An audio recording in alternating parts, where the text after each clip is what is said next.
It can often happen that you have a collection of files that you might need to rename.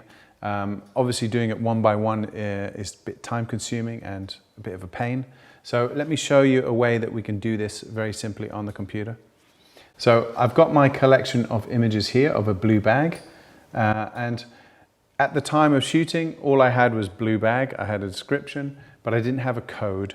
And now that I've got the code and I want to upload those files, I want to change all of those shots to make sure that they have the correct code.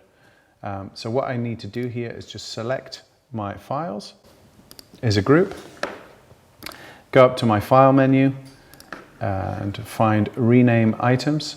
And what I'm going to do here is I'm going to use replace text. So what that does is it allows me to find text and replace it with a certain amount. Standard find and replace. So what I'll do here is I'm going to type in blue bag.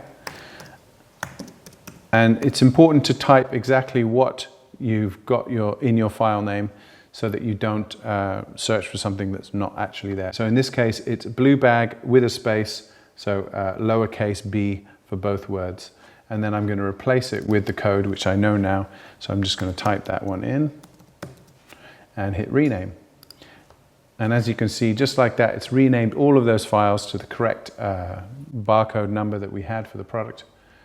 I can also see here that I've got JPEG twice in the file, so I don't really want this. This probably comes from the preset that I used. So select my files and then hit rename.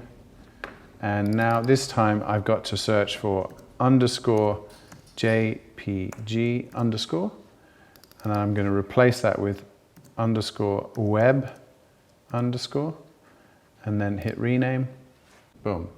And now again, those 13 files have all been renamed for me.